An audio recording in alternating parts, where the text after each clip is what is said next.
Hello everyone, welcome to my channel learn maths with us. आज हम KVS PGT maths PYQ 2023 solve करेंगे। इस PYQ को मैंने 4 पार्ट्स में डिवाइड किया है। Each part contains 25 questions. आज हम पार्ट 1 सॉल्व करेंगे। शुरू करते हैं हमारे फर्स्ट क्वेश्चन से। यहाँ पे गिवन है कि ए सेट है जिसमें एलिमेंट्स है 1 2 3 4 5 और एक रिलेशन दे रखा है हमें आर, जिसमें है कि x प्लस वाई जो है वो ग्रेटर देन और equals to 8। x and y दोनों ए सेट में बिलोंग करेंगे। तो हमें ऑर्डर पेयर का सेट बताना है। तो शुरू करते हैं 1 से। 1 के साथ अगर हम y की वैल्यू जो भी लें, मैक्सिमम अगर हम 5 ले रहे हैं तो भी इसकी value 1 plus 5 is equals to 6 आ रही है, जो कि 8 से कम है, तो इसको हम कंसिडर नहीं करेंगे। तो 1 का किसी भी नंबर के साथ ऐसा कोई ऑर्डर पेयर नहीं बनेगा जो इसको सेटिस्फाई करे। सेम विथ 2, अगर हम इसकी भी मैक्सिमम देखेंगे तो वो हमारे पास 7 आ रही है, जो कि वो भी 8 से कम है, तो इसको भी हम कंसिडर नहीं करेंगे।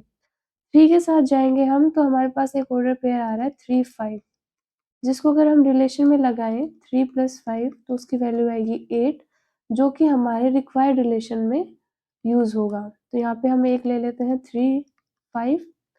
4 के साथ देखेंगे तो हमारे पास पेयर बनेगा 4 4 एंड 4 5। इसकी जो वैल्यू आ रही है वो 8 आ रही है। 4 प्लस 4 इज इक्वल टू 8, इसकी वैल्यू है 9। और हमें गिवन है कि जो रिलेशन है उसमें ग्रेटर देन और इज इक्वल टू 8 होना चाहिए, तो ये दोनों हम कंसिडर करेंगे। तो दूसरा ऑर्डर पेयर है वो हमारा है 4 4, जिससे नेक्स्ट है वो है 4 5। नेक्स्ट है हमारे पास 5।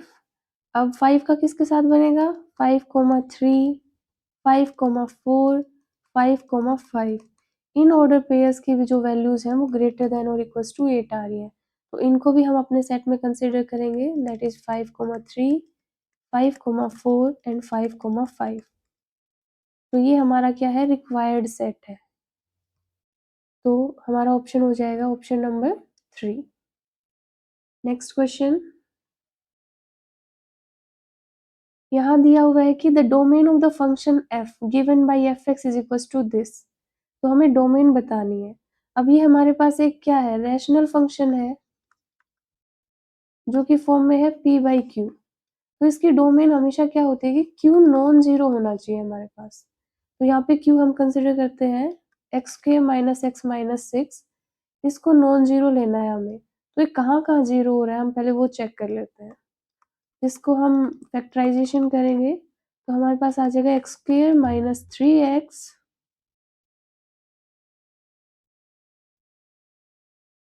Plus 2x minus 6 is equal to 0।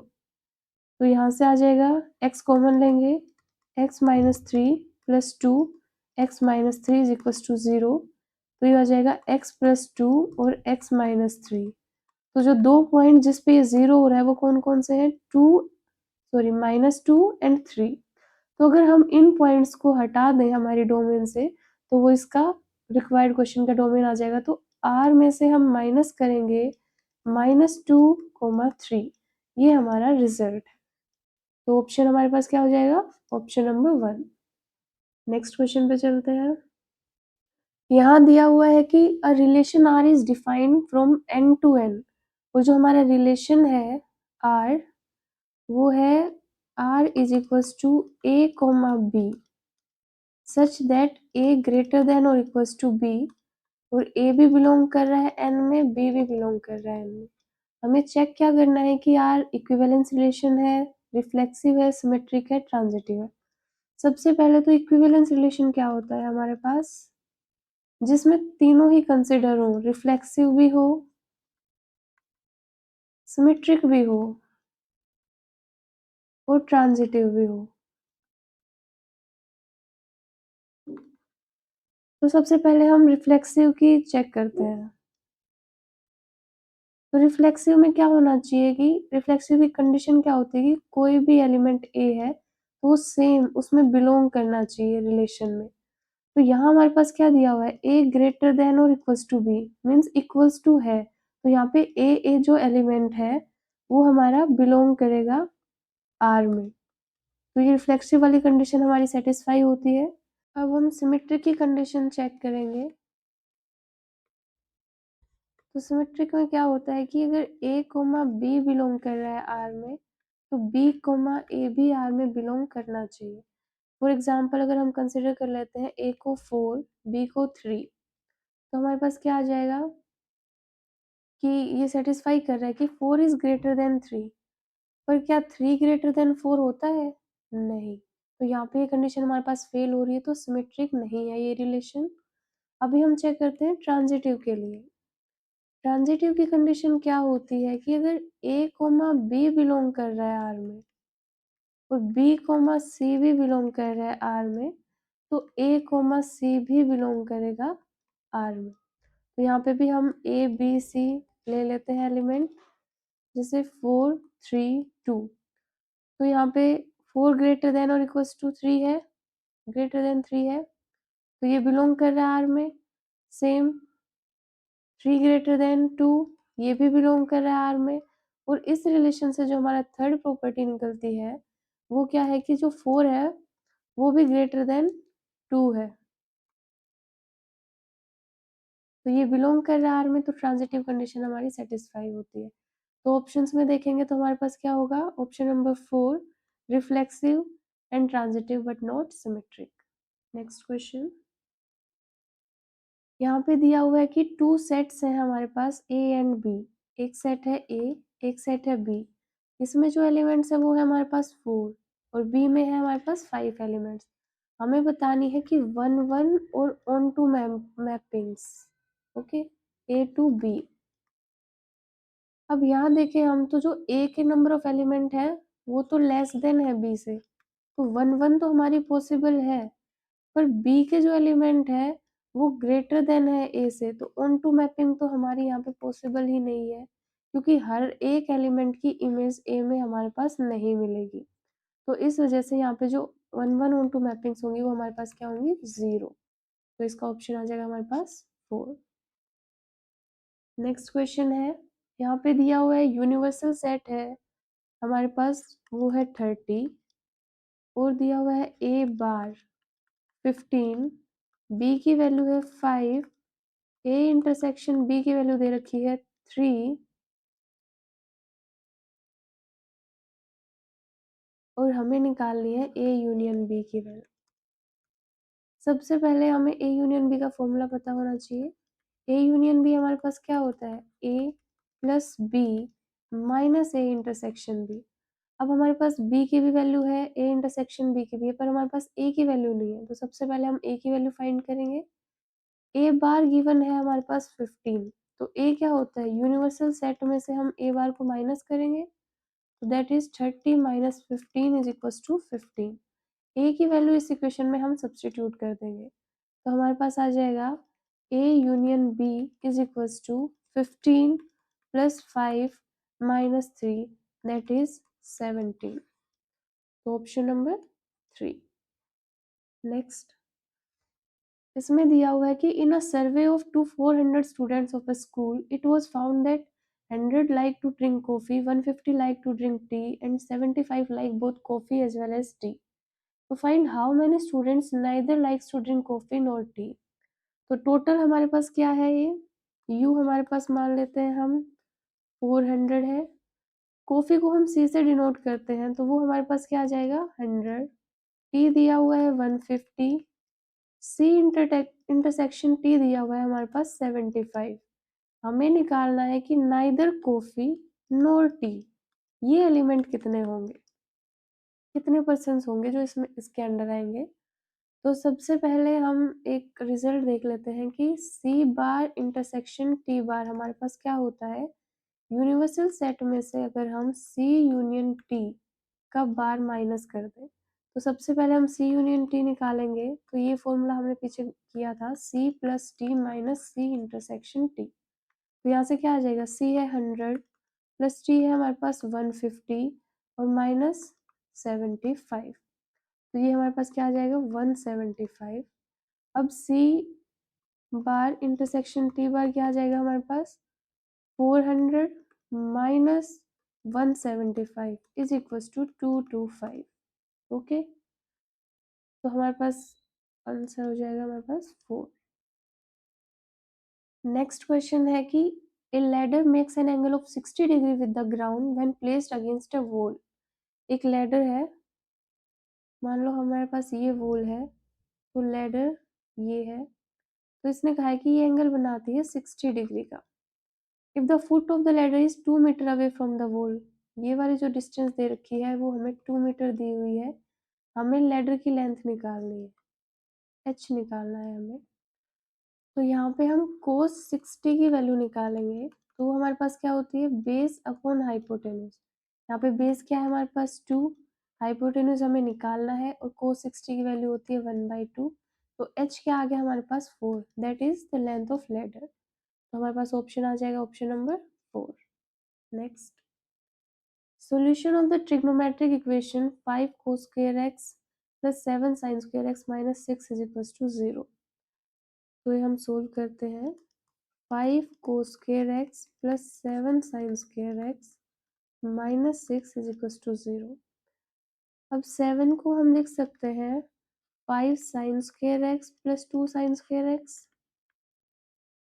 यहाँ पे माइनस 6 इज इक्वल टू 0 और आगे हमारे पास क्या है 5 cos square x plus this. इसमें से 5 कॉमन लेंगे तो हमारे पास क्या आ जाएगा cos square x plus sin square x प्लस 2 sin square x minus 6 is equal to 0। तो ये हमारे पास 1 बन जाएगा, तो ये हो जाएगा 5 plus 2 sin square x minus 6 is equal to 0, that is 2 sin square x is equal to 1, sin square x is equal to 1/2। तो यहाँ से sin x की वैल्यू क्या आ जाएगी हमारे पास प्लस माइनस 1/√2, और 1/√2 कितने में होता है हमारे पास π/4। तो इसका जो जनरल सोल्यूशन आएगा वो हमारे पास आएगा n pi plus minus 1 raise to the power n π/4। ये हमारे पास सोल्यूशन आएगा इसका। अब अगर हम ऑप्शंस देखें तो n पाई प्लस π/4 है, n पाई माइनस π/4 है, π/4 है, n पाई प्लस माइनस π/4 है, लेकिन जब तक हमें n स्पेसिफाई नहीं किया हुआ ओड है या इवन है तो ये चेंज होता रहेगा, तो हम डायरेक्ट इसमें सिर्फ π/4 सोल्यूशन लिखेंगे।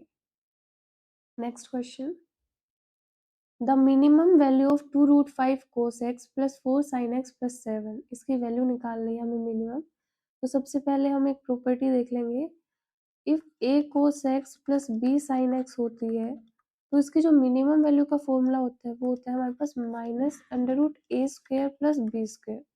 तो यहाँ पे हम इसकी मिनिमम वैल्यू निकालेंगे तो हमारे पास क्या आएगा -√2√5 का स्क्वायर प्लस 4 का स्क्वायर। ओके, तो यहाँ से आ जाएगा हमारे पास 5 और 20 √20 प्लस 16 दैट इज √36। तो हमारे पास ये क्या आ जाएगा 6 माइनस का, तो आगे हमारे पास प्लस 7 भी है, तो ये क्या हो जाएगा -6 प्लस 7 इज इक्वल टू 1। तो मिनिमम वैल्यू हमारे पास क्या आएगी 1। तो 3। नेक्स्ट क्वेश्चन है, कॉम्प्लेक्स नंबर दिया हुआ है जो कि एक कंडीशन सेटिस्फाई कर रहा है iota plus z by iota minus z is equal to 1। तो इसका सोल्यूशन हमें फाइंड करना है कि वो एक्स एक्सिस पे है, वाई एक्सिस पे है, या कोई सर्कल है या लाइन है। सबसे पहले जेड की क्या होता है हमारे पास एक्स प्लस आयोटा वाई, ये हम इसमें पुट कर देंगे और उसको सिंपली सोल्व कर लेंगे, that is iota plus x plus iota y is equals to iota minus x plus iota y. इसको सोल्व करेंगे तो यहाँ पे हमारे पास क्या आएगा x plus y plus 1 iota, और यहाँ पे minus x plus 1 minus y iota, ये हो जाएगा। अब ये मॉडुलस है एक कॉम्प्लेक्स नंबर का, तो उसकी वैल्यू क्या होती है हमारे पास √x² प्लस y²।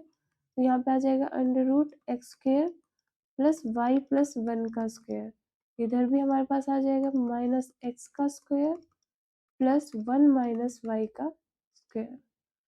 आगे बोथ साइड स्क्वायर रूट को हम कैंसिल कर देंगे, उसको सिंप्लीफाई करेंगे, x² plus y² plus 1 plus 2y is equal to x² plus 1 plus y square minus 2y। यहाँ से एक्स स्क्वायर कैंसिल हो जाएगा, वाई स्क्वायर भी कैंसिल हो जाएगा और 1 भी कैंसिल हो जाएगा। तो हमारे पास क्या बचेगा, 2y is equal to minus 2y, that is 4y is equal to 0, that is y is equal to 0। और ये इक्वेशन किसकी होती है हमारे पास, एक्स एक्सिस की। तो हमारा ऑप्शन हो जाएगा ऑप्शन नंबर 1। नेक्स्ट क्वेश्चन है, मल्टीप्लिकेटिव इनवर्स निकालना है हमें एक कॉम्प्लेक्स नंबर का। अगर कोई भी कॉम्प्लेक्स नंबर है, मान लो z है, तो हम उसका जो मल्टीप्लिकेटिव इनवर्स निकालते हैं वो क्या होता है, z inverse, that is 1/z। तो हम यहाँ पे 1/3 + 2 आयोटा ही निकालेंगे। इसको रैशनलाइज कर लेंगे, ऊपर आ जाएगा हमारे पास 3 - 2 आयोटा, नीचे a + b a - b, तो a स्क्वायर माइनस b का स्क्वायर।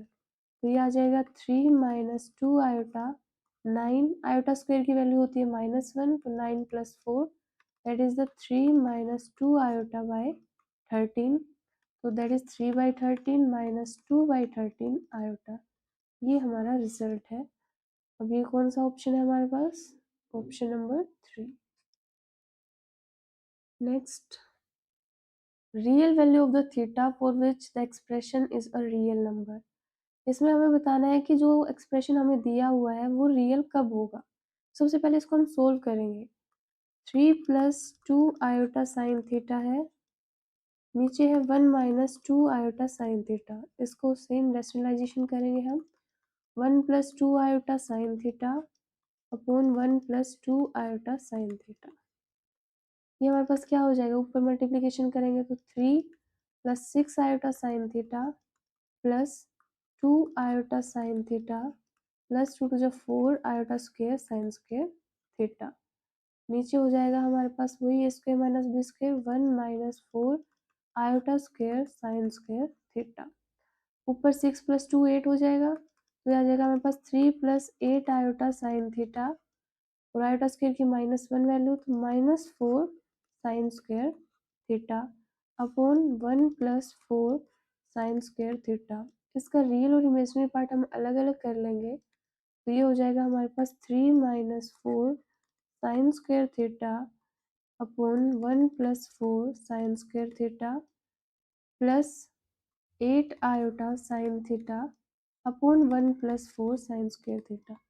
अब क्वेश्चन में हमें गिवन है कि रियल वैल्यू निकालनी है। अगर रियल वैल्यू थीटा की निकालनी है तो इसका मतलब जो इमेजिनरी पार्ट है हमारे पास ये इज इक्वल टू 0 हो जाएगा। तो इसको हम यहाँ से देखते हैं नेक्स्ट, कि अगर ये 0 होगा तो 8 आयोटा साइन थीटा 0 होगा, इट मीन्स कि साइन थीटा 0 होगा। तो साइन थीटा अगर 0 है तो 0 पे किस पे वैल्यू आती है इसकी, एन पाई। जब थीटा एन पाई हो तो थीटा की वैल्यू हमारे पास क्या आ जाएगी, एन पाई। तो ये हमारे पास हो जाएगा ऑप्शन नंबर 4। नेक्स्ट, यहाँ पे गिवन है sine inverse 1/4 plus cos inverse x is equal to 1 और हमें x की वैल्यू निकालनी है। तो सबसे पहले जो लेफ्ट साइड में साइन है उसको राइट साइड में लेके जाएंगे, तो हमारे पास हो जाएगा sine inverse 1/4 plus cos inverse x is equal to sine inverse 1। इसकी वैल्यू हमारे पास क्या होती है, π/2। तो ये हो जाएगा sine inverse 1/4 plus cos inverse x is equal to π/2। और एक प्रॉपर्टी होती है कि sine inverse x plus cos inverse x is equal to π/2। तो अगर हम इसको कंपेयर करें इन दोनों इक्वेशन को, तो मतलब x भी जब यहाँ पे 1/4 होगा तभी ये प्रॉपर्टी सेटिस्फाई होगी। तो x की वैल्यू हमारे पास क्या आ जाएगी, 1/4। नेक्स्ट, यहाँ है हमारे पास tan inverse x plus tan inverse y दे रखा है 2π/5 और हमें coat inverse x plus cot inverse y निकालना है। तो same tan inverse x plus cot inverse x हमारे पास π/2 होता है, ये प्रॉपर्टी होती है। तो हम यहाँ से tan इनवर्स x की वैल्यू पुट कर लेंगे, π/2 माइनस कोट इनवर्स x। ये हम गिवन इक्वेशन में पुट करेंगे तो क्या आ जाएगा हमारे पास, π/2 minus cot inverse x plus π/2 minus cot inverse y is equals to 2π/5। अब π/2 प्लस π/2 पाई हो गया हमारे पास माइनस, और ये cot inverse x plus cot inverse y is equals to 2π/5। इसको सिंप्लीफाई कर लेंगे, cot inverse x plus cot inverse y is equals to pi minus 2π/5, that is 3π/5। तो हमारे पास हो जाएगा ऑप्शन नंबर 3। नेक्स्ट क्वेश्चन हमें दिया हुआ है कि लीनियर इक्वेशन दे रखी है 3, अगर वो इनकंसिस्टेंट है तो k की वैल्यू निकालनी है। सबसे पहले अगर इनकंसिस्टेंट है मतलब सॉल्यूशन नहीं है हमारे पास, तो उस केस में क्या होता है, डिटर्मिनेंट की वैल्यू हमारे पास 0 होती है। तो यहाँ पे इसको डिटर्मिनेंट की फॉर्म में लिखेंगे, that is 1 1 k 1 minus 2 2 3 1 minus 1। इसकी वैल्यू हमारे पास क्या होगी 0। इसको सोल्व कर लेंगे डिटर्मिनेंट को, तो हमारे पास आ जाएगा 1, that is the 2 minus 2 minus 1, that is minus 1 minus 6 plus k 1 plus 6 is equal to 0। ये हमारे पास 0 बन जाएगा। ये क्या होगा हमारे पास minus 7, that is 7 plus k plus 6k is equal to 0। और ये यही हो जाएगा 7 plus 7k is equal to 0। तो 7k हमारे पास क्या आ जाएगा -7 and k is equal to -1। हमारे पास ऑप्शन हो जाएगा ऑप्शन 1। नेक्स्ट पे चलते हैं, वैल्यू निकालनी है डिटर्मिनेंट की। तो अगर हम इसको ध्यान से देखें तो फर्स्ट रो से 5 2 कॉमन ले लें, सेकेंड रो से 5 3 कॉमन ले लें, थर्ड रो से 5 4 कॉमन ले लें, तो हमारे पास आ जाएगा 5 2 इंटू 5 3 इंटू 5 4। अंदर क्या बचेगा 5 5 1 5 2। सेम यहाँ भी 5 5 1 5 2 5 5 1 5 2। इस डिटर्मिनेंट में हर रो आइडेंटिकल है, और ये डिटर्मिनेंट की प्रॉपर्टी होती है कि, एक सेकेंड, हर डिटर्मिनेंट की प्रॉपर्टी होती है कि अगर रो आइडेंटिकल होंगे तो उसकी वैल्यू हमारे पास क्या होगी 0। तो इस पूरे डिटर्मिनेंट की वैल्यू हमारे पास क्या हो जाएगी 0। तो यहाँ से आ जाएगा ऑप्शन नंबर 2। नेक्स्ट पे चलते हैं, A matrix A is equals to alpha, beta, gamma minus alpha is such that A square is equals to I. Then हमें इक्वेशन देखने हैं कौन सी सेटिस्फाई होती है। यहाँ हमें गिवन है कि A square is equals to I है, मतलब इनवॉल्यूटरी मैट्रिक्स है ये हमारे पास। तो हम A स्क्वेयर निकाल लेंगे, alpha beta gamma minus alpha, that is alpha beta gamma minus alpha is equals to 1 0 0 1। Multiplication करेंगे तो हमारे पास क्या आ जाएगा alpha square plus beta gamma. यहाँ क्या आएगा alpha square plus beta gamma, क्या आएगा हमारे पास alpha beta minus alpha beta, तो यहाँ पे 0। सेम यहाँ भी 0 आ जाएगा, और यहाँ पे हमारे पास क्या आएगा gamma beta plus alpha square 1 0 0 1। अब बोथ साइड कंपेयर करेंगे तो हमारे पास क्या आ रहा है alpha square plus beta gamma is equals to 1।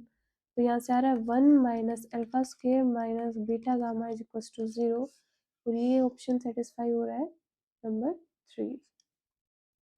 Next पे चलते हैं, which of the following quadratic equation has a two distinct real roots. कोई भी क्वाड्रेटिक इक्वेशन है उनके टू डिस्टिंक्ट रियल रूट्स कब होते हैं, जब हमारे पास बी स्क्वेयर माइनस 4ac की वैल्यू ग्रेटर देन 0 होगी। तो हम एक एक करके चेक करेंगे। सबसे फर्स्ट में b हमारे पास क्या है 3√2, 3√2 का स्क्वायर माइनस 4 ac करेंगे तो हम हमारे पास क्या आ जाएगा 2 9/4, 4 से 4 कैंसिल, तो ये हमारे पास क्या आ जाएगा 18 माइनस 18 इज इक्वल टू 0। ये हमारी सेटिस्फाई नहीं है। सेकंड पे जाएंगे, हमारे पास b क्या है हमारे पास 1 माइनस 4 a1 c माइनस 5 है, तो ये क्या हो जाएगा हमारे पास 1 plus 20 that is equal to 21। तो ये हमारे पास सेटिस्फाई है ग्रेटर देन 0, तो इसका आंसर होगा 2।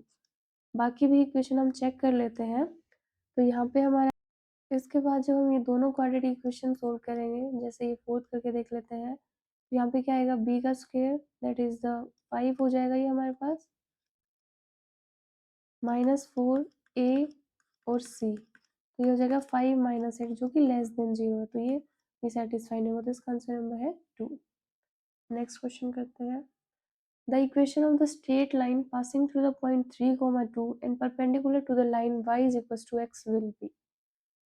अगर दो लाइन परपेंडिकुलर है तो उसकी कंडीशन हमारे पास क्या होती है कि m1 m2 is equal to -1, इसमें जो m1 m2 है वो हमारे पास होते हैं स्लोप्स दोनों लाइन के। तो यहाँ पे गिवन है एक है y is equal to x, तो इसका स्लोप हमारे पास क्या आ जाएगा 1 है। तो अगर m1 m2 -1 है तो m2 की वैल्यू हमारे पास क्या आ जाएगी -1। तो यहाँ पे हम स्लोप पॉइंट फॉर्मूला से इस इक्वेशन की लाइन इस इक्वेशन को निकाल लेंगे, that is y minus y1 is equal to m x minus x1। तो y माइनस y1 हमारे पास क्या है 2, m हमारे पास -1 है और x -3, ये आ जाएगा y minus 2 minus x plus 3 y plus x is equal to 5। तो ये कौन सा ऑप्शन हमारे पास, ऑप्शन नंबर 4। नेक्स्ट पे चलते हैं। The point 4, 1 undergoes the following two successive transformation. First है reflection about the line y is equals to x and second है translation through a distance 2 units along the positive x axis। तो हमें final coordinate निकालने हैं। Okay हमें एक coordinate दिया हुआ है 4, 1, इसको ट्रांसफॉर्म किया हुआ है about the line y is equal to x। तो इसमें क्या होता है अगर कोई पॉइंट है हमारे पास x, y, इसको इस लाइन के अकॉर्डिंग हम ट्रांसफॉर्म करते हैं तो उसका रिप्रेजेंटेशन क्या हो जाता है y, x। तो फर्स्ट पॉइंट का आंसर क्या होगा हमारे पास, जो 4, 1 है वो ट्रांसफॉर्म होके 1, 4 हो जाएगा। सेकंड में बोला हुआ है कि translation through a distance 2 unit along the positive x axis, मतलब x कोऑर्डिनेट में वो 2 यूनिट और ऐड कर रहा है, तो यहाँ से क्या हो जाएगा 1 + 2, और जो y कोऑर्डिनेट है वो अनचेंज्ड है, तो यहाँ पे आ जाएगा हमारे पास 3, 4। तो ये जो कोऑर्डिनेट होगा ये हमारे पास फाइनल कोऑर्डिनेट होगा, जो कि है ऑप्शन नंबर 2। नेक्स्ट पे चलते हैं। Equation of the circle with centre on y axis and passing through the origin and the point 2, 3। सबसे पहले हमें सर्कल की इक्वेशन पता होनी चाहिए क्या होती है, that is the x minus h का square plus y minus k का square is equal to r square. यहाँ पे कंडीशन दी हुई है कि सेंटर जो है वो y एक्सिस पे है, मतलब x 0 है, तो मतलब यहाँ पे जो h की वैल्यू है वो हमारे पास 0 होगी, तो यहाँ से क्या हो जाएगा x square plus y minus k square is equal to r square. दो पॉइंट दिए हुए हैं, एक ओरिजिन है और एक है पॉइंट हमारा 2, 3। तो सबसे पहले इसको ओरिजिन से पास करवाते हैं, तो क्या हो जाएगा x square plus y square is equal to r square, sorry यहाँ पे हो जाएगा 0 का स्क्वायर प्लस 0 माइनस के का square is equal to r square, तो यहाँ से हो जाएगा k square is equal to r square. एक इक्वेशन हमारे पास ये हो जाएगी। सेकंड हम एक्स वाई की जगह 2 और 3 पुट करेंगे, तो हमारे पास क्या हो जाएगा 2 का स्क्वायर प्लस 3 माइनस के का square is equal to r square. इसको सोल्व करेंगे 4 + 9 + k square minus 6k is equal to r square. अब के स्क्वायर की वैल्यू आर स्क्वायर ही है, तो हम आर स्क्वायर की जगह के स्क्वायर पुट कर देंगे, तो ये आ जाएगी 13 + k square minus 6k is equal to k square. यहाँ से के स्क्वायर कैंसिल हो जाएगा, तो के की वैल्यू हमारे पास क्या आ जाएगी 13/6। अब इस वैल्यू को हम इक्वेशन नंबर 1 में पुट कर देंगे, तो हमारे पास हो जाएगा x square plus y minus 13/6 का whole square is equals to r square की भी वैल्यू सेम है, दैट इज 13/6 का होल स्क्वायर। इसको सोल्व करेंगे x square plus y square plus 13/6 का whole square minus 2ab that is -2y and 13/6 is equal to 13/6 का whole square. ये यहाँ से कैंसिल हो जाएगा, तो हमारे पास आ जाएगा x square plus y square minus 13/3y is equals to 0। तो यहाँ से हम 3 से मल्टीप्लाई कर देंगे, तो ये हो जाएगा 3x square plus 3y square minus 13y is equals to 0। ये हमारी रिक्वायर्ड इक्वेशन है, तो ऑप्शन नंबर 1। नेक्स्ट, ये इनइक्वालिटी दी हुई है हमारे पास mod x minus 2 greater than 6। तो हमें पता है कि जैसे कि अगर ये एफ एक्स है, ये ग्रेटर देन सी है, तो ये दो सेपरेट इनइक्वालिटीज में होता है। एक होती है f x greater than c और एक होती है हमारे पास f x less than minus c. तो यहाँ पे सेम दो कंडीशन बनेंगी कि एक होती है x minus two greater than 6 और एक होगा x minus two less than minus 6। तो इसको सोल्व करेंगे तो हमारे पास क्या आएगा, दोनों साइड अगर हम +2 करेंगे तो ये हो जाएगा एक्स ग्रेटर देन 8, यहाँ +2 करेंगे तो ये क्या हो जाएगा x greater then minus sorry x less then -4। तो अब इन दोनों को कंबाइन करके जो हमारे पास सेट बनेगा वो क्या होगा, -∞ टू -4 यूनियन 8 टू इन्फिनिटी। तो ये हमारा रिक्वायर्ड इसकी डोमेन है, रेंज है। तो ये हो जाएगा हमारे पास union 8 infinity, second option. Next question, a solution is to be kept between 50 degree Celsius and 55 degree Celsius. What is the range of temperature in degree Fahrenheit if the conversion formula is this? Okay, Celsius में दिया हुआ है, हमें simply Fahrenheit में change करना है using this formula.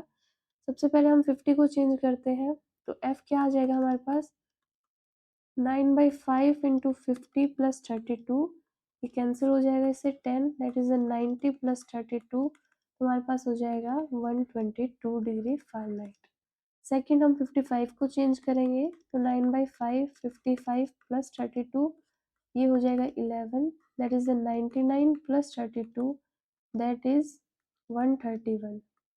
तो ये हो जाएगा हमारे पास 122 and 131, that is option number 1। Next question, यहाँ पे है कि 3 balls are drawn from a bag containing 3 red 5 white and 2 yellow balls। The number of ways in which this can be done if at least 2 are red. हमें 3 ball निकालनी है जिसमें कि at least 2 red होनी चाहिए, तो वो बताना है। तो सबसे पहले इसके दो केस बनेंगे, ये कह रहा है कि एटलीस्ट 2 रेड, तो एक केस हो सकता है जिसमें 2 रेड हो और बाकी एक जो है वो वाइट भी हो सकती है और येलो भी हो सकती है। एक और केस बनेगा जिसमें हमारे 3 की 3 रेड हो, क्योंकि यहाँ पे एटलीस्ट 2 बोला हुआ है। तो सबसे पहले इस केस में निकालेंगे, तो टोटल रेड हमारे पास कितनी है 3, निकालेंगे कितनी 2, जो बची हुई वो कितनी होगी 5 वाइट 2 येलो, तो हमारे पास हो जाएंगे 7 C1। तो यहाँ से इसको सोल्व करेंगे तो 3 इंटू 7 दैट इज 21। यहाँ पे जो केस बनेगा वो क्या है, 3 बॉल निकालनी है, 3 से ही निकालनी है, तो हमारे पास 3C3 हो जाएगा। इसकी वैल्यू क्या आती है हमारे पास 1। इन दोनों को ऐड करेंगे 21 + 1 22, तो 22 वेज है हमें एटलीस्ट 2 रेड बॉल निकालने के लिए, तो ऑप्शन हो जाएगा हमारे पास 4th। अब नेक्स्ट क्वेश्चन पे चलते हैं हम। The number of ways in which a team of 11 players can be selected from 20 players, always including one of them and excluding 3 of them। ये कह रहा है कि 20 प्लेयर्स में से हमें 11 प्लेयर सेलेक्ट करने हैं, जिसमें एक कंडीशन दी हुई है कि एक उसमें इंक्लूड रहेगा और 3 पहले से एक्सक्लूड करना है। तो सबसे पहले हमारे पास प्लेयर कितने हैं, टोटल 20 है, इसमें से अगर हम 3 एक्सक्लूड कर देंगे तो हमारे पास कितने बचेंगे 17। मीन्स इन 17 से हमें 11 प्लेयर्स को चूज करना है। ये वाली कंडीशन हमने सेटिस्फाई करवा दी है। अब है कि इंक्लूडिंग वन ऑफ देम, एक उसमें पहले से ही इंक्लूड है, मतलब जो 11 प्लेयर्स हैं इनमें से जो एक प्लेयर है वो पहले से ही इंक्लूड है। तो हमें अब कितने सेलेक्ट करने हैं, 10 सेलेक्ट करने हैं। यहाँ से भी एक कम होगा, दैट इज 16। तो नंबर ऑफ वेज क्या आ जाएंगे इसमें, 16 में से हमें 10 को सिलेक्ट करना है, तो हमारे पास आ जाएगा 16C10। ये हमारा लास्ट क्वेश्चन था। और कोई भी अपकमिंग अपडेट्स के लिए आप टेलीग्राम चैनल को ज्वाइन कर लें। Thank you.